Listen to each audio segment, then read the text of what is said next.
Bonjour à toutes et à tous, bienvenue dans cette nouvelle vidéo. Déjà, d'entrée, merci pour le soutien parce que vous êtes de plus en plus nombreux à regarder les vidéos, à vous abonner, à liker, et ça fait extrêmement plaisir. Et je sais que vous aimez les histoires particulièrement horrifiques et terribles, et aujourd'hui, on est en plein dans le thème. Et en plus de ça, j'ajouterai que l'histoire que je vais vous raconter, en plus d'être horrible, terrible et tout ce que vous voulez, est cruel. Et on ne perd pas plus de temps avec l'introduction, n'oubliez pas de liker et de vous abonner en activant la petite cloche pour ne pas manquer la suite des vidéos à venir, et nous on plonge dans l'horreur de cette affaire.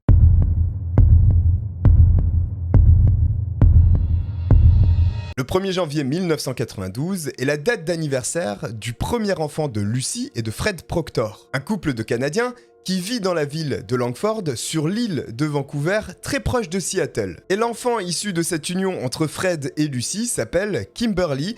Elle est née donc le 1er janvier 1992 et elle sera éduquée d'une façon aimante par ses parents. Et Kimberly a un attrait tout particulier pour les animaux. Elle n'hésite pas à en recueillir, elle a eu déjà plusieurs animaux de compagnie, elle a réellement une connexion avec eux. Et ce qui est vrai avec les animaux ne l'est pas forcément avec les autres êtres humains.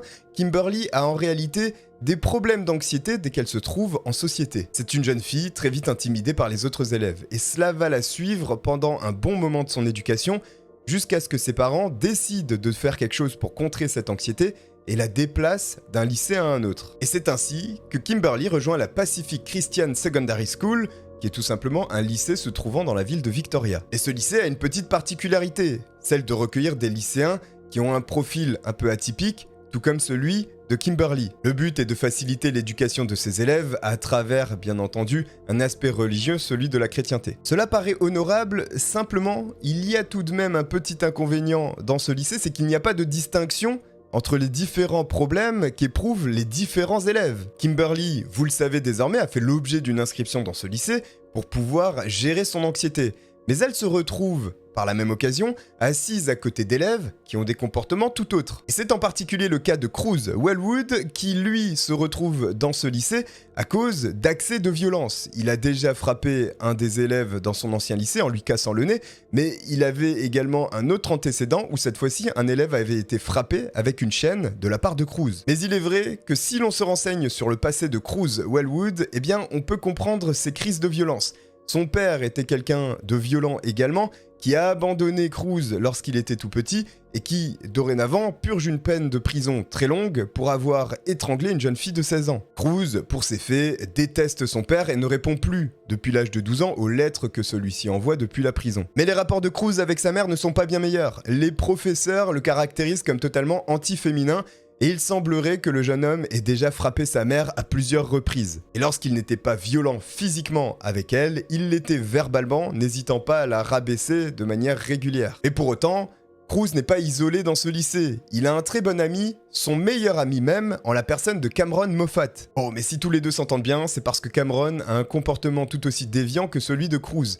Et d'ailleurs, il a lui redoublé déjà et a 1 an de plus que Cruz. Et c'est d'ailleurs Cameron qui incitera et entraînera Cruz dans la consommation de produits peu recommandables tels que la drogue ou l'alcool. Ce qui explique d'ailleurs peut-être les crises de violence similaires de Cameron à celles de Cruz, avec cette consommation exagérée de produits stupéfiants et d'alcool. Et cela n'empêche pas Cameron, Cruz et Kimberly d'avoir créé des liens et de traîner ensemble au lycée. Kimberly était d'ailleurs bien contente d'être avec les jeunes hommes lorsqu'il s'agissait de fumer un joint ou deux par-ci par-là. Et leur relation allait tout de même plus loin que la simple fumette, puisqu'un jour, alors que Kimberly a appris que son petit copain actuel avait décidé de rompre, elle s'est confiée à Cruz et Cameron à propos de son chagrin. Oh, effectivement, Cameron et Cruz, dans un premier temps, ont essayé de la réconforter, mais ce n'était en réalité que pour mieux flirter derrière avec elle. Mais Kimberly a accepté le jeu du flirt et elle a, pendant un moment, répondu aux deux jeunes hommes. Elle est quand même allée rencontrer 2 fois Cruz avant, finalement, de mettre fin à ces histoires par un SMS. Oh, ça, c'est vrai que ça fait mal, toujours.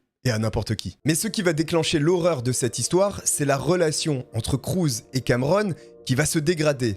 Et elle ne va pas se dégrader entre les deux jeunes hommes, c'est eux qui vont décider d'expérimenter des choses particulièrement étranges et lugubres. Les deux jeunes hommes développent une fascination pour les agressions et ils regardent énormément de vidéos sur internet Et en plus de ça, à côté, ils augmentent leur consommation de drogue et d'alcool. Et à force de s'engrainer dans ce genre de choses ténébreuses, ils en arrivent même à essayer de boire du sang et toute autre sorte de fluide corporel. Mais alors que Cruz et Kimberly n'étaient plus réellement en contact après l'histoire du SMS où la jeune femme avait décidé de mettre un peu ses distances, Cruz, lui, a décidé d'entrer en contact à nouveau avec elle. La jeune fille explique qu'elle est surprise d'avoir des nouvelles de lui, surtout après les dernières conversations qu'elles avaient eues, et Cruz lui explique en réalité qu'il souhaitait s'excuser auprès d'elle. Et surtout, il souhaitait avoir de ses nouvelles, et il lui demande également si elle a des plans pour le lendemain, parce qu'il aimerait à nouveau avoir ce lien d'amitié avec elle. Kimberly était si surprise que finalement, elle a demandé à Cruz de l'appeler pour qu'ils en discutent de vive voix. Cruz s'exécute,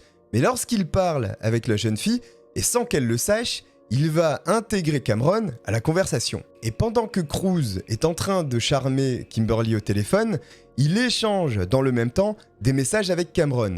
Et les messages sont plus qu'inquiétants. Cruz envoie notamment quelque chose à Cameron qui fait froid dans le dos.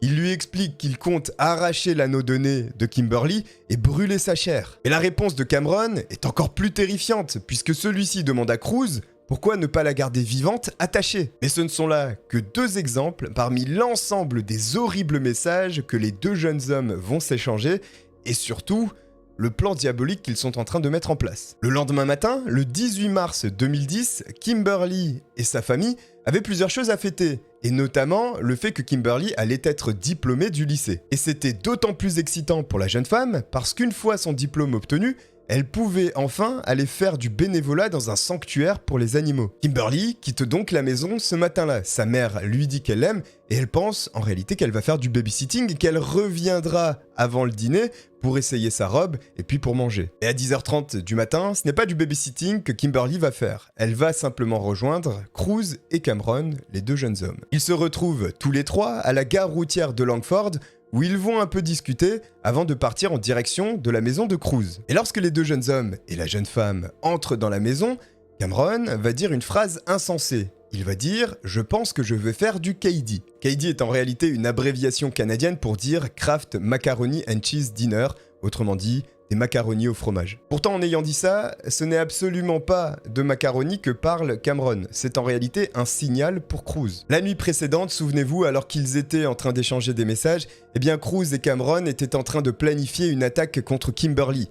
Et cette phrase était le signal pour la déclencher. Les 2 hommes se jettent alors sur la jeune fille, prise par surprise et incapable de résister physiquement aux 2 garçons. Elle est alors ligotée au niveau des chevilles, mais également au niveau des mains, et un bâillon de fortune sera fait avec une chaussette enfoncée dans la bouche. Pendant de très longues heures, Kimberly va subir les assauts démoniaques des 2 jeunes hommes qui vont se relayer à tour de rôle pour la torturer et l'agresser sexuellement. Une fois qu'ils auront assouvi leurs esprits malades avec ces pratiques déviantes, eh bien les 2 jeunes hommes vont enfermer Kimberly dans le congélateur. Elle est toujours en vie, mais ne le restera pas bien longtemps parce que finalement, elle mourra asphyxiée à l'intérieur par manque d'air. Mais un peu plus tôt, lorsque Cameron était en train de torturer Kimberly, eh bien Cruz avait pris son ordinateur pour envoyer un message depuis Facebook à Kimberly alors même qu'elle était avec eux. Cruz, par ce biais, essaye en fait de se créer un alibi puisqu'il envoie dans le message une demande pour savoir où se trouve Kimberly et si elle a fini le babysitting. Le jour suivant, Cruz et Cameron se rendent compte que Kimberly est décédée. Il faut alors se débarrasser du corps. La dépouille de la jeune femme est aussitôt transférée dans un gros sac de hockey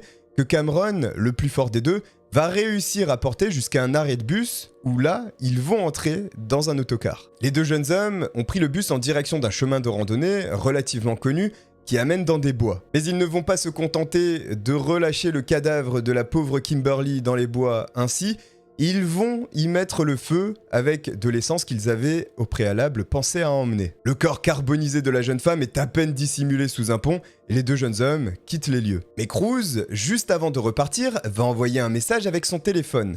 Et juste après l'envoi, il va se rendre compte que ce n'était peut-être pas l'acte le plus intelligent qu'il ait réalisé. Et le plus inquiétant dans tout ça, c'est qu'après avoir torturé, mutilé et tué Kimberly, Cruz et Cameron s'en sont allés pour faire des activités somme toute normales. Cameron ira avec sa famille pour le brunch, et Cruz, lui, passera la journée avec une fille qu'il fréquente. Bien sûr, depuis la veille au soir, la famille de Kimberly est totalement apeurée. Ils se demandent ce qu'il se passe, puisque ce n'est absolument pas dans les habitudes de Kimberly de partir comme ça, et elle n'est pas fugueuse non plus. Mais très vite, un corps est retrouvé sous un pont, un corps carbonisé des randonneurs signalent immédiatement la dépouille aux autorités qui vont mettre 3 jours avant de reconnaître qu'il s'agit de Kimberly à travers une analyse dentaire. Bien sûr, toute la famille de Kimberly est dévastée, mais les enquêteurs, eux, se demandent qui a pu agir de cette manière et faire une chose aussi horrible à une jeune femme de 18 ans sans histoire. Sur conseil des agents de police en charge de l'enquête, et pour la faire décoller, vont conseiller à la famille de Kimberly de créer sur Facebook une page commémorative. Et chaque message, chaque commentaire déposé sur cette page sera analysé par la police. Les autorités canadiennes savent pertinemment que très peu de personnes utilisent les paramètres de confidentialité sur ces réseaux, et ça leur permettrait donc de voir où étaient les personnes, peut-être à la même date du meurtre. Cruz, lui, est particulièrement anxieux du fait du message qu'il a envoyé alors qu'il était encore sur les lieux du crime. Il se dit que si la police décide de fouiller un peu plus dans le réseau de téléphone qui lui appartient, il pourrait tomber sur ça et le confondre. À partir de ce moment-là, ils vont alors décider d'être de véritables fantômes sur Internet et les réseaux sociaux. Mais le désir de partager l'acte horrible qu'ils ont commis est trop fort. Et ils vont finalement en parler. Cruz joue énormément aux jeux vidéo, et notamment à World of Warcraft, dans lequel il y a des salons de discussion où on peut échanger avec d'autres joueurs en ligne. Et c'est comme ça qu'il avait rencontré une jeune femme qui vivait du côté de Halifax et à qui il a décidé de tout confier. C'est alors que 5 jours après le meurtre de Kimberly, Cruz va envoyer un message à cette jeune femme pour lui dire de le rejoindre dans un salon. Et il va littéralement tout déballer. Et Cameron va venir appuyer ce que dit Cruz. Il va également envoyer des liens qui renvoient vers des articles qui parlent de cette affaire. Elle lui demandera quand même comment est-ce qu'il se sent après avoir ruiné la vie de toutes ces personnes et de la famille notamment de Kimberly. Cruz répondra alors qu'il ne se sent absolument pas mal pour eux et qu'il n'a aucun remords. Mais au lycée, cette histoire a choqué, et Kimberly était une jeune femme particulièrement aimée. Il arrive donc que quelquefois, des gens en parlent dans les couloirs, ce qui crée chez Cruz des crises de violence. Et il n'hésite pas à crier à haute voix qu'il est content qu'elle soit morte et qu'il l'a détestée de toute manière. Tous ces comportements étranges, en plus des éléments que la police va commencer à recouper,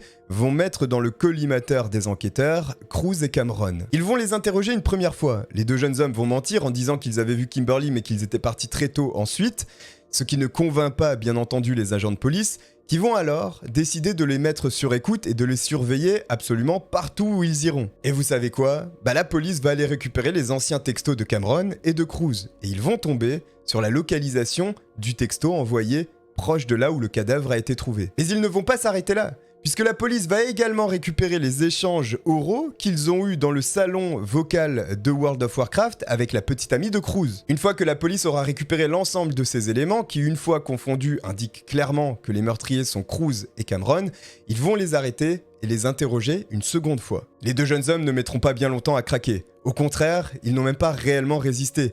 Ils sont même plutôt fiers de l'acte terrible qu'ils ont réalisé, et ils vont même essayer de narguer, en partie, les policiers qui sont en train de les interroger. Nous arrivons donc très certainement au point le plus écœurant de cette histoire, où ni Cruz ni Cameron n'expriment aucun remords, et au contraire, ils sont fiers et rigolent de ce qu'ils ont fait. Et les deux jeunes hommes sont mineurs au moment des faits, ce qui signifie qu'ils pourraient avoir en plus de ça des peines allégées. Et le parquet canadien ne laissera jamais passer une telle chose et demande à ce qu'ils soient jugés en tant qu'adultes. Ils le seront et seront condamnés en tant que tels. Mais ils ne le seront peut-être pas assez, parce que bien qu'ils écopent de la prison à vie, celle-ci n'est accompagnée que d'une période de sûreté de 10 ans. La peine de mort, au Canada, n'existe pas.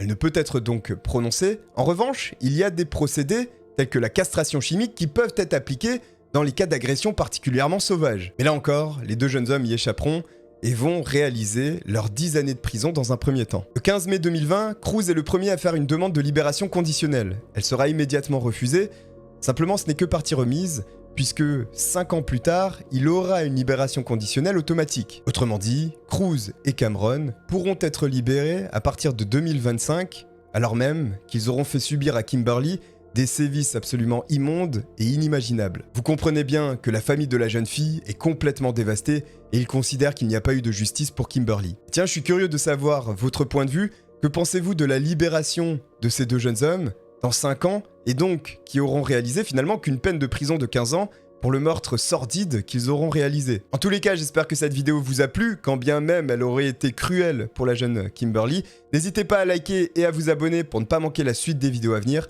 Merci de m'avoir regardé. Ciao.